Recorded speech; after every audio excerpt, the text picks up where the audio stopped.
The Galactic Council's war room buzzed with nervous energy as holographic displays showed the advancing Zephyrian fleet. Admiral Kex-Tar, a towering Vrathan with 4 arms and crystalline skin, stood before the assembled military commanders from 12 different species. His voice boomed across the chamber as tactical data streamed across the walls. "The Zephyrians have broken through our outer defenses," he announced, his mandibles clicking with frustration. "Their biomechanical warriors are unlike anything we've faced. They adapt to our weapons within hours, sometimes minutes." General Thorax, an insectoid Calarian, raised one of his 6 arms. "Our plasma cannons are useless now. They've developed immunity to energy weapons. Our missile systems barely scratch their armor." "What about close combat?"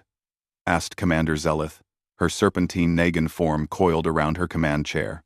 "Worse," Kex-Tar replied grimly. "A single Zephyrian warrior can take on 20 of our best soldiers.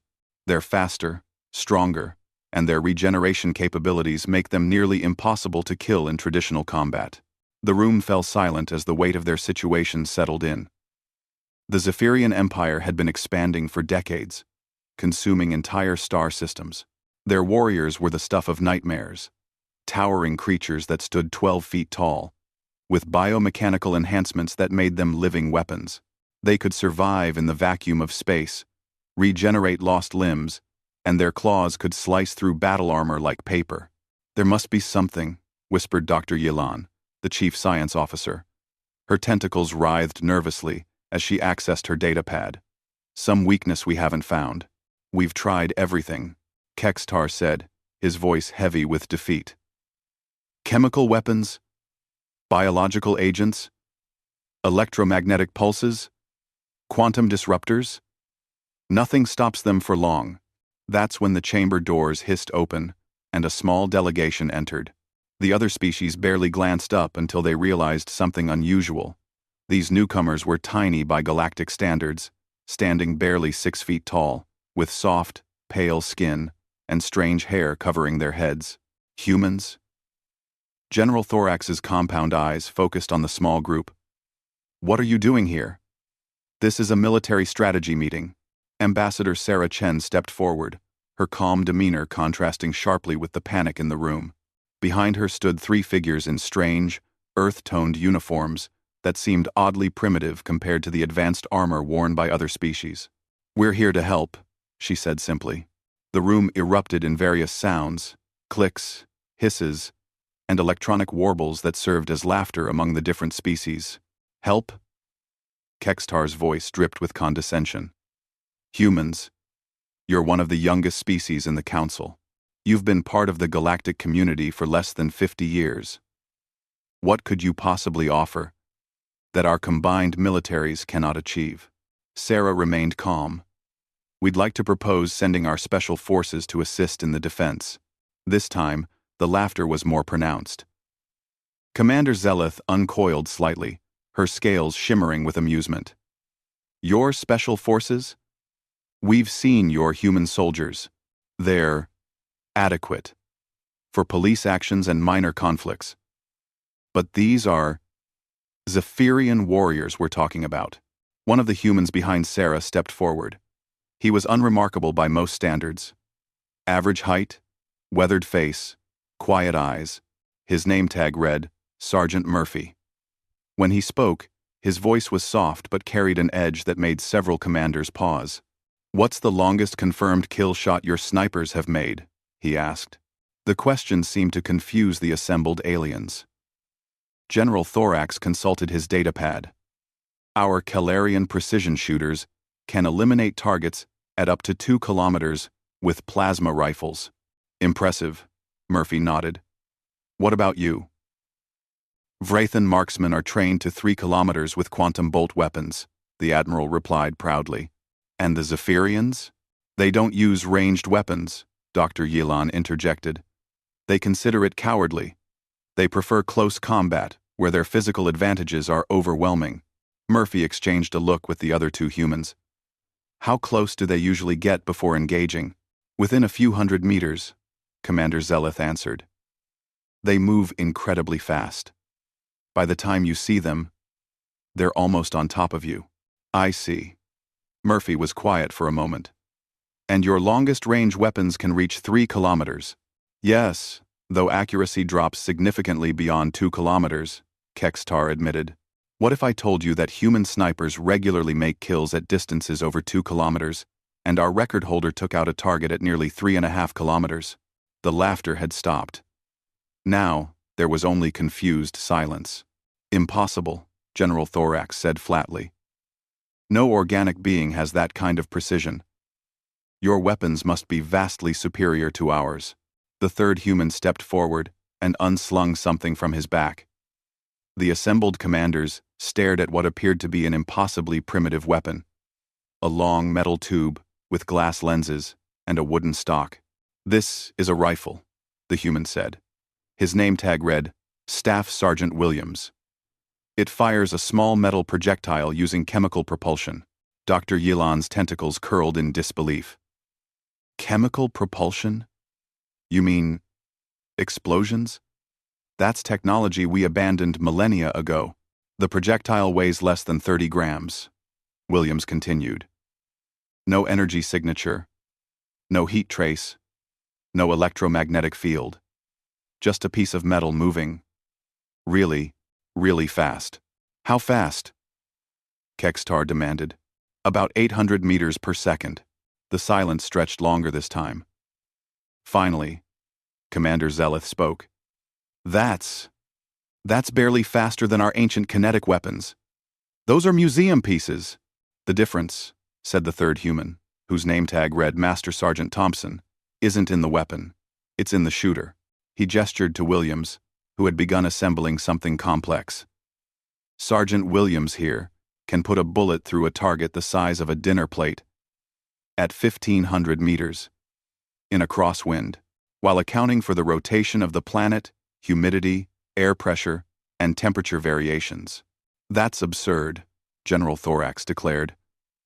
No organic mind can calculate that many variables simultaneously. You're right, Williams said without looking up from his rifle. We can't calculate it, we feel it. Ambassador Chen stepped forward again.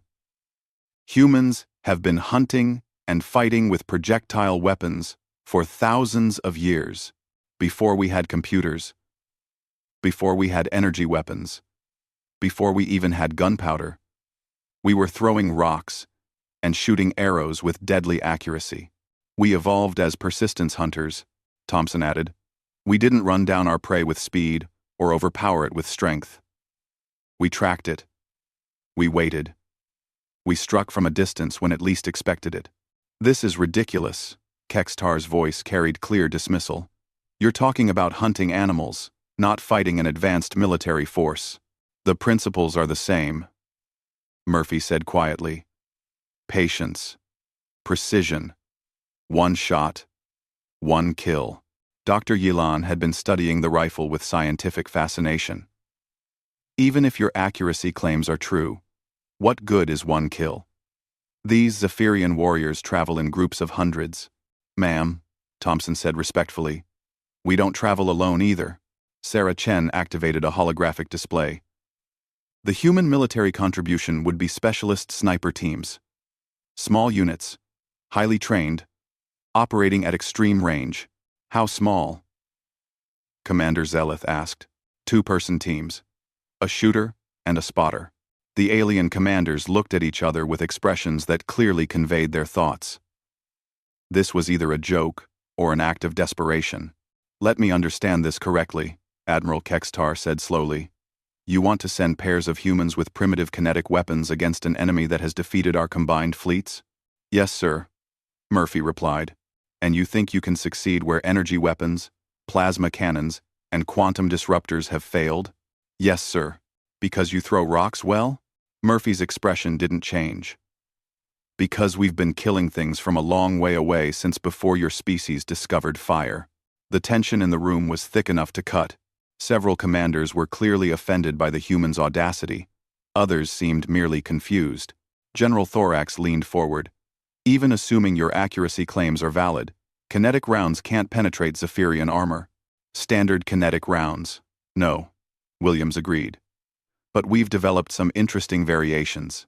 Thompson produced a single bullet from his kit. It looked unremarkable. Just a piece of metal, about the size of a thumb. Depleted uranium core, tungsten penetrator, designed to focus all its energy into a point smaller than your fingertip, he explained. It doesn't need to destroy the armor. It just needs to punch through it. Dr. Yilan examined the bullet with growing interest. The focused impact energy. Yes, I can see how this might work, but the precision required to hit a vital spot through a small hole in armor. That's what we do, Murphy said simply. Admiral Kextar made a sound that might have been frustration or disbelief. And, if you miss, we don't miss. All three humans said simultaneously. The room fell silent again. Finally, Commander Zalith spoke. This is insane. You're asking us to bet our lives on primitive weapons and human arrogance. No, ma'am, Murphy corrected. We're asking you to let us do what humans do best. Which is, Murphy's smile was cold and predatory. Kill things that think they're unkillable. Ambassador Chen stepped forward one final time. The Zephyrians have never faced an enemy like us. They've adapted to energy weapons, plasma, and quantum technology. They've never had to deal with a bullet fired by someone who learned to shoot before they learned to walk. They've never faced an enemy that can kill them from so far away they never even know they're being hunted, Thompson added. They've never fought humans, Williams concluded. The debate continued for hours, but eventually, desperation won out over skepticism. The Zephyrians were only days away from the core worlds. Traditional methods had failed. What did they have to lose by trying something completely different? The human sniper teams were quietly deployed to the outer defensive perimeters. Most of the Galactic military commanders still considered it a waste of time. A gesture to make the humans feel useful, while the real soldiers prepared for the inevitable slaughter. They had no idea they were about to witness the birth of a new kind of warfare. They had no idea that the quiet humans with their primitive weapons were about to change the course of the war. They had no idea that the word sniper was about to become the most feared word in the Zephyrian language. In the depths of space, the Zephyrian fleet continued its advance, confident in their invincibility. Their biomechanical warriors prepared for another easy conquest, another world to add to their growing empire. They had studied the defensive capabilities of the galactic species and found them wanting. They had never studied humans. They had never encountered an enemy that could reach out across impossible distances and kill with surgical precision. They had never faced predators who had spent millennia perfecting the art of the patient hunt. The Zephyrians were about to learn why humans had climbed to the top of Earth's food chain, not through strength or speed, but through intelligence, patience, and the ability to kill at a distance. The galaxy was about to witness the emergence of Earth's deadliest export, the human sniper. The first Zephyrian scout ships entered the Kepler 442 system 3 days later, their massive forms cutting through space like living nightmares. Each vessel was organic in nature, grown rather than built, with thick, biomechanical hulls that pulsed with alien life. Intelligence reports indicated they carried advanced reconnaissance teams, 50 of the galaxy's most feared warriors per ship. On the barren moon of Kepler 442c, Sergeant Murphy lay motionless in a carefully prepared hide. His ghillie suit made him invisible against the rocky terrain, and his Barrett M82 rifle was trained on the landing zone 1,500 meters away. Beside him, Corporal Jackson peered through high-powered optics, calculating wind speed, humidity, and gravitational variance. First transport touching down, Jackson whispered into his throat mic. 6 Zephyrians, disembarking. Murphy studied the aliens through his scope. They were even more terrifying up close than the briefings had suggested. Each warrior stood 12 feet tall, their biomechanical exoskeletons gleaming like polished obsidian. Powerful muscles rippled beneath armor that seemed to shift and adapt as he watched. Their heads were elongated and predatory, with multiple eyes that scanned their environment constantly. "Command confirms," came the voice in Murphy's earpiece. "You are cleared to engage at your discretion. Copy that." Murphy's breathing slowed, his heart rate dropping into the zone he had trained for thousands of times. "Jackson, wind?" 2.7 knots from the northeast. Steady. Range? 1,473 meters. Gravity differential? 0.8. 7 Earth normal. Murphy made microscopic adjustments to his scope. The lead Zephyrian had separated from the group, its multiple eyes scanning the horizon with predatory intelligence. It moved with fluid grace despite its massive size. Every step calculated and purposeful. Taking the shot, Murphy breathed. His fingers squeezed the trigger with practiced ease. The rifle bucked against his shoulder, the sound echoing across the barren landscape. The depleted uranium round crossed the distance in less than 2 seconds, moving faster than sound, invisible to the naked eye. The bullet struck the lead Zephyrian in the center mass, punching through its biomechanical armor like it was paper. The creature looked down in shock at the hole in its chest, dark fluid leaking from the wound. For a moment, it seemed confused rather than hurt. Then it collapsed. The other Zephyrians spun in all directions, searching for the source of the attack. Their enhanced senses probed the environment, but found nothing. No energy signature, no heat bloom, no electromagnetic disturbance. One of their number had simply died. "Target down," Murphy reported, already working the bolt to chamber another round. The Zephyrians had begun to spread out, their training kicking in despite their confusion. But they were looking for energy weapons. Plasma bursts. Something they understood. They were scanning for threats at close to medium range, not for a human lying motionless nearly a mile and a half away. The second shot took down the largest of the group. This time, the bullet found a gap in the creature's neck armor, severing what appeared to be its primary nervous system. The massive warrior dropped instantly. Now the surviving Zephyrians were truly afraid. 2 of their number dead. No visible enemy. No indication of where the attacks were coming from. They began to move erratically, their predatory confidence replaced by growing panic. "Command, this is Sniper Team Alpha," Murphy spoke quietly as he lined up his third shot. "Multiple targets down. Enemy appears confused by ranged kinetic assault. Across the galaxy, similar scenes were playing out on a dozen different worlds. Human sniper teams had been positioned at every predicted Zephyrian landing site, hidden in terrain features that would be invisible to the aliens' enhanced senses. On Proxima Station, Staff Sergeant Williams lay prone on an asteroid's surface, his rifle trained on a Zephyrian patrol ship. The aliens had landed to investigate strange readings, actually sensor decoys placed by human engineers.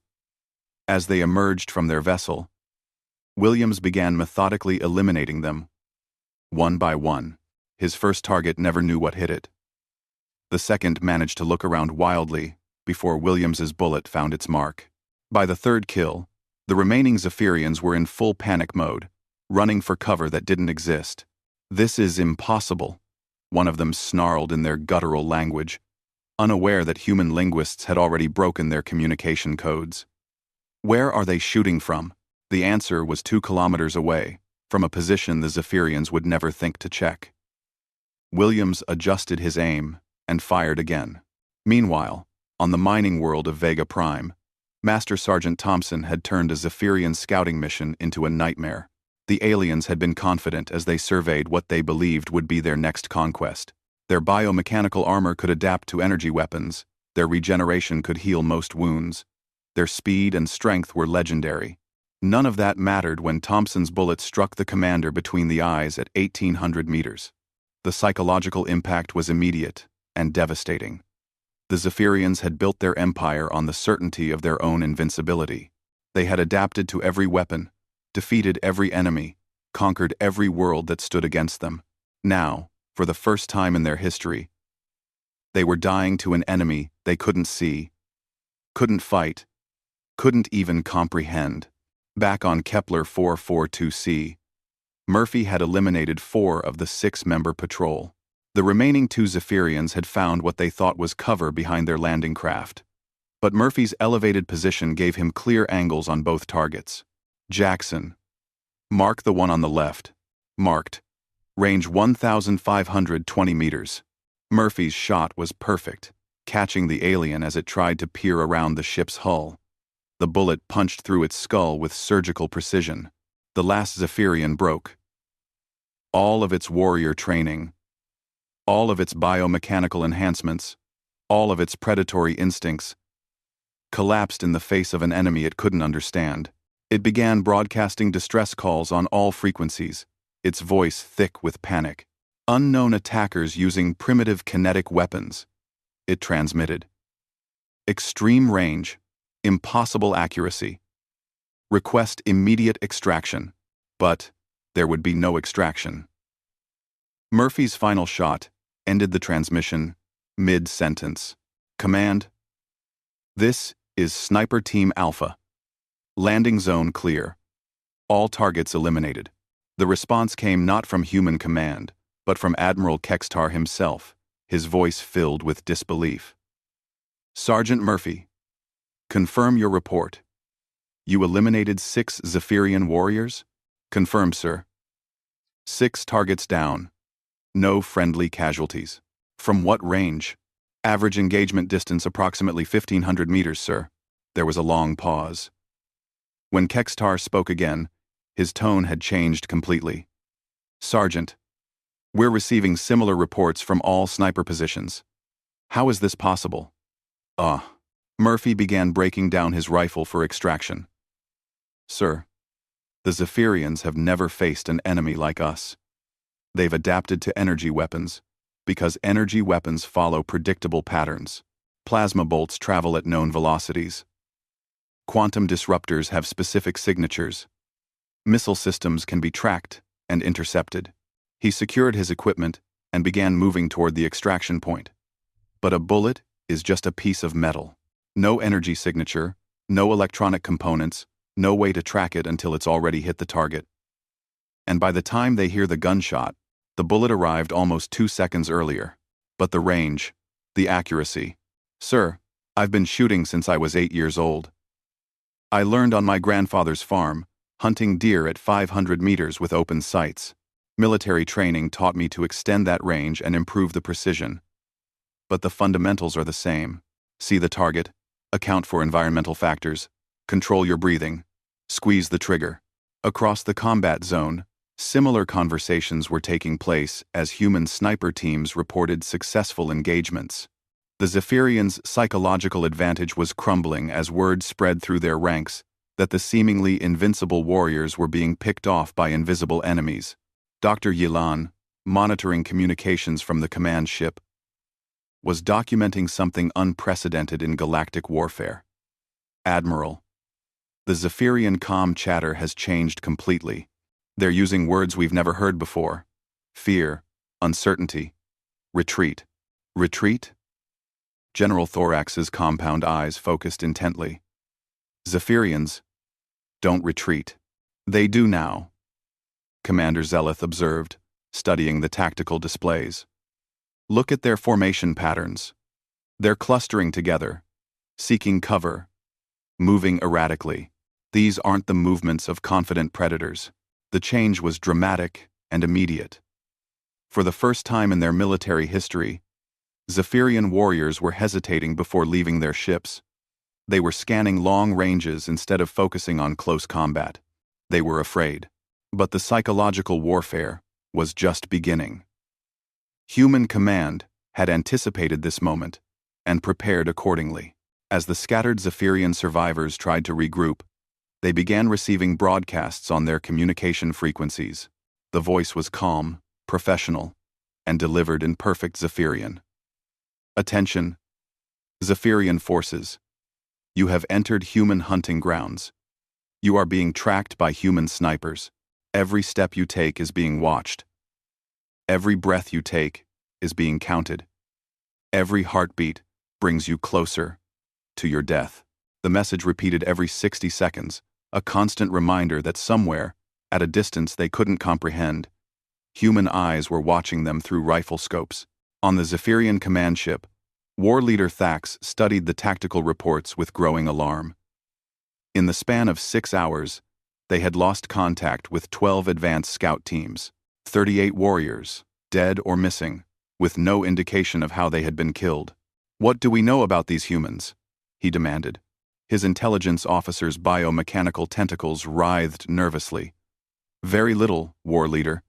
They're a recent addition to the galactic community. Their technology appears primitive by our standards." "Primitive?" Thax's voice was a low growl. "Primitive species don't eliminate our warriors without taking casualties. Sir, the weapons they're using are projectile-based, chemical propulsion systems that our ancestors abandoned millions of years ago. Then how are they achieving these ranges?" The intelligence officer consulted his data displays. "Unknown, sir. Our analysis suggests the weapons themselves are not significantly advanced. The accuracy appears to be entirely dependent on the skill of the operator." Thax was quiet for a long moment. The Zephyrian Empire had conquered hundreds of worlds, defeated thousands of species. They had adapted to every form of warfare, evolved beyond every threat. But this was something new, something they had never encountered. "What do you recommend?" he asked finally. "Sir, our warriors are requesting permission to advance in larger groups, with heavy armor support. In Azat, Sun BR. Granted. Deploy full battle formations. If these humans want to pick off isolated scouts, we'll give them targets too big to hide from." But as the Zephyrian war machine began to mobilize for a massive ground assault, they had no idea that human strategists had anticipated this exact response. The sniper teams were just the beginning. Phase 2 of the human defense plan was about to begin, and it would prove that humans had learned more than just marksmanship during their violent history. The galaxy's greatest predators were about to discover that they had become the prey. War leader Thax deployed his forces exactly as human strategists had predicted. Massive formations of Zephyrian warriors advanced across multiple worlds, their biomechanical armor gleaming as they moved in tight groups of hundreds. They believed that overwhelming numbers would protect them from the invisible killers who had been picking off their scouts. They were wrong. Hidden in carefully prepared positions across 12 star systems, human sniper teams began the largest coordinated long-range assassination campaign in galactic history. But this time, they weren't alone. Sergeant Murphy had been joined by his entire platoon, 24 2C, of Earth's most deadly marksmen spread across a mountain range on Kepler 442c. Below them, a full Zephyrian battle formation of 800 warriors advanced toward what they believed was a strategic mining facility. "All units, this is Overwatch," came the calm voice of Lieutenant Colonel Hayes, the human ground commander. "We have confirmed 800 targets in the valley. Wind is steady at 3 knots northwest. Temperature holding at -15°C. Humidity at 12%. Murphy adjusted his scope for the longer range. The advancing Zephyrians were still over 2 kilometers away, well beyond their comfort zone for engagement. They were scanning for threats at medium range, completely unaware that death was watching them from the surrounding peaks. "Designate primary targets," Hayes continued. "Officers, communications specialists, heavy weapon operators. Remember, we're not just hunting individuals anymore. We're dismantling their entire command structure." Through his scope, Murphy could see the Zephyrian formation clearly. They moved with military precision, but their focus was entirely on ground-level threats. Their enhanced senses were useless at this range, and their biomechanical armor was optimized for deflecting energy weapons and surviving close combat. "Sniper 1 has primary target acquired," Murphy reported. "Range 2,100 meters. Zephyrian Field Commander. Center of formation. Sniper 2, secondary target locked," came another voice. "Communications specialist, left flank." One by one, 24 human voices confirmed their targets. 24 rifles, trained on 24 crucial members of the Zephyrian advance. 24 fingers rested on triggers, waiting for the command that would turn a confident military formation into chaos. "All units," Hayes said quietly, "fire." 24 rifles spoke as one. 24 bullets crossed impossible distances in less than 3 seconds. 24 Zephyrian warriors died, before the sound of the gunshots even reached their position. The effect was devastating and immediate. The Zephyrian commander collapsed mid-stride, his biomechanical brain destroyed by Murphy's precision shot. The communications specialist fell silent forever. Heavy weapon operators dropped their equipment as bullets found weak points in their armor with surgical accuracy. But the psychological impact was even greater than the physical casualties.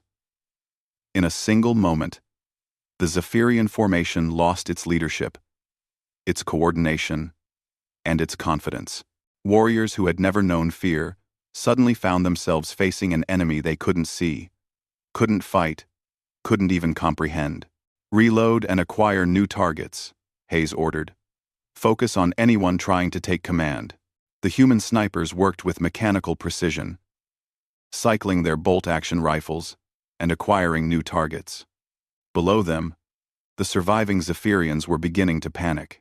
Some tried to take cover behind rocks that couldn't protect them from the elevated shooting positions. Others attempted to establish new command structures, only to be eliminated the moment they revealed themselves as leaders. Command. This is Overwatch, Hayes reported to the Galactic fleet. Enemy formation is in complete disarray. Estimated 40% casualties. Remaining forces showing signs of complete breakdown. Admiral Kextar's voice came back immediately. Lieutenant Colonel, we're seeing similar results across all fronts. How is this level of coordination possible? Sir, this is what humans call combined arms warfare. Individual snipers are deadly, but coordinated sniper teams operating as a unit can control entire battlefields. On Proxima Station, Staff Sergeant Williams was demonstrating exactly that principle. His team of 16 snipers had turned a Zephyrian armored assault into a massacre. The aliens had deployed their heaviest biomechanical warriors, creatures the size of tanks with armor that could deflect particle beams. But armor meant nothing when human bullets found the joints, the sensor clusters, the breathing vents. Williams watched through his scope as a massive Zephyrian war beast stumbled and fell, his bullet having severed the neural connection between its brain and its enhanced limbs. Target neutralized, he reported calmly. Moving to secondary target. The warbeast's handler tried to flee, but Williams's next shot caught it in the center of its elongated skull. Around him, his team members were systematically dismantling what had been considered an unstoppable assault force. Williams, this is command, came a new voice. Dr. Yilan, the Galactic Council's chief science officer. We're analyzing Zephyrian communications. They're using terms we've never heard before in their language. What kind of terms, ma'am? Words for concepts like terror, helplessness, impossible enemy. Their language apparently had no previous need for these expressions. Williams smiled grimly as he lined up another shot.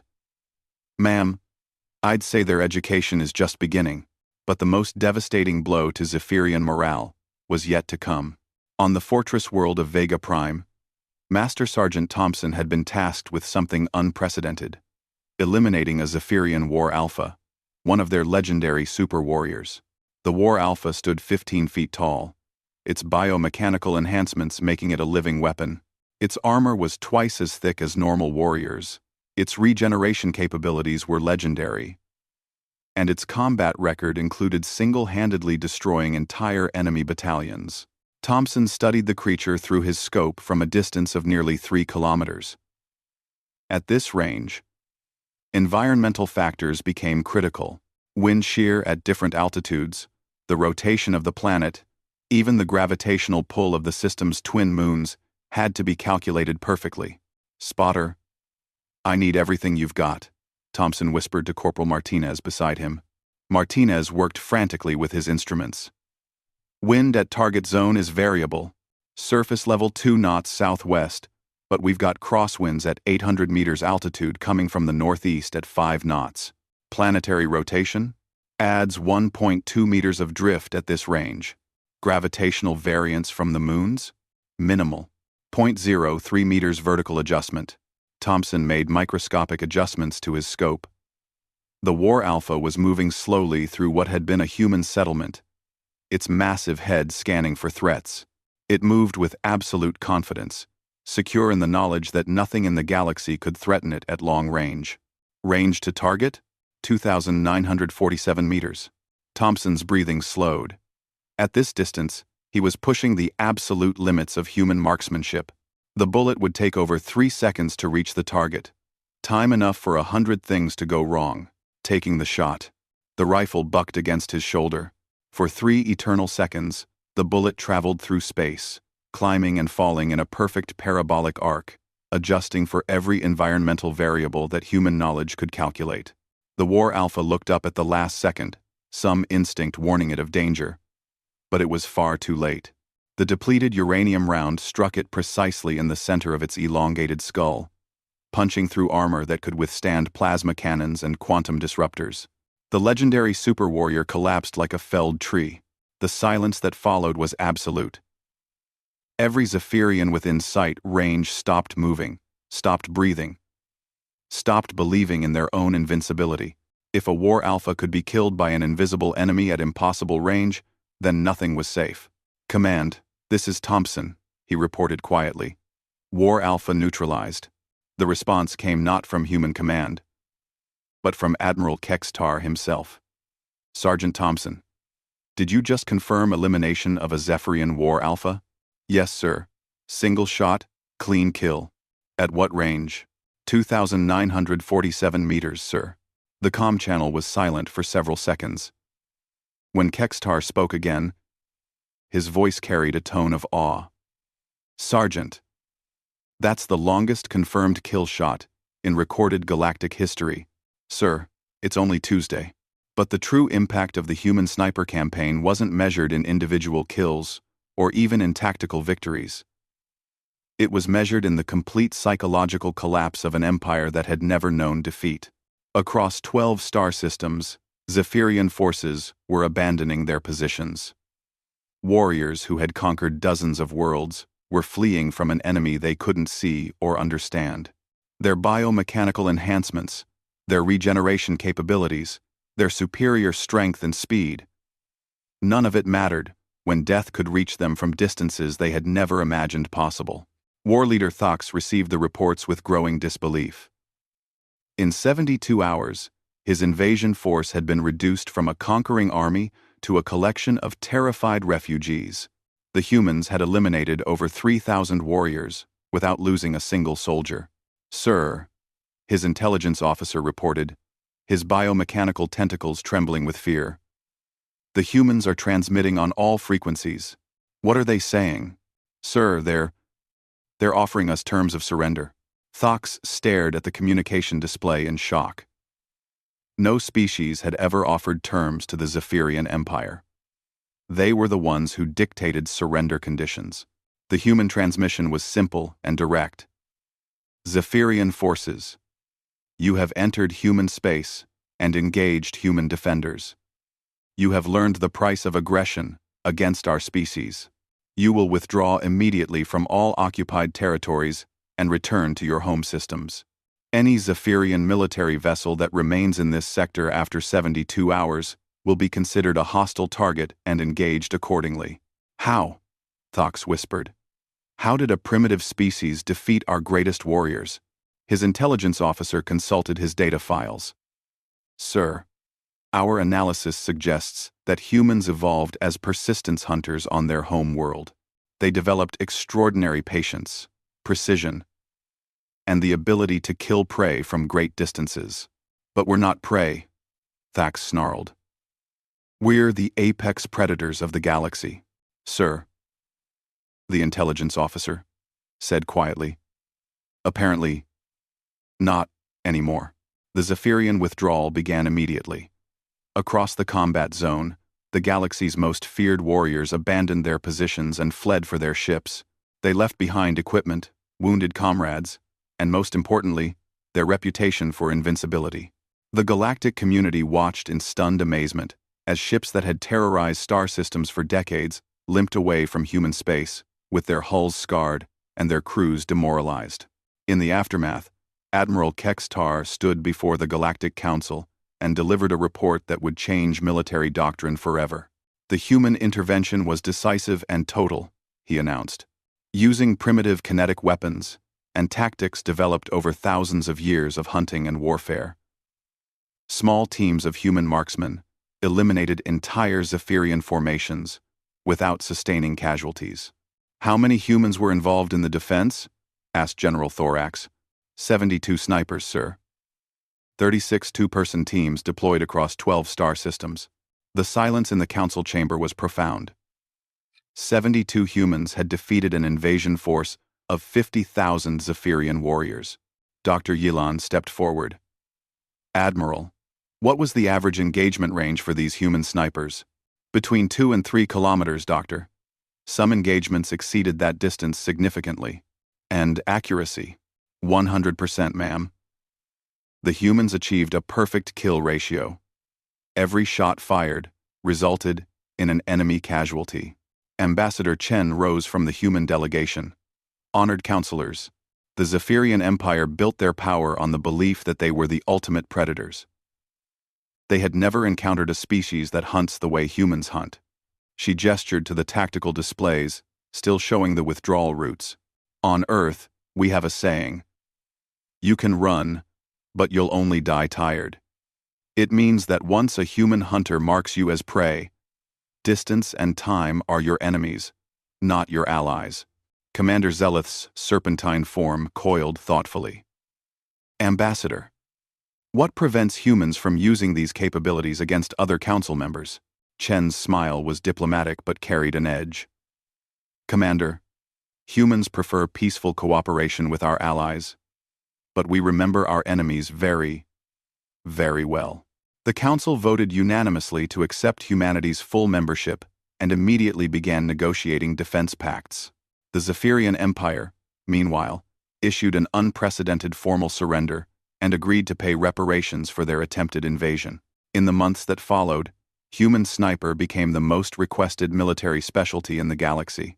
The quiet humans with their primitive rifles had proven that sometimes the oldest weapons, in the right hands, were still the deadliest.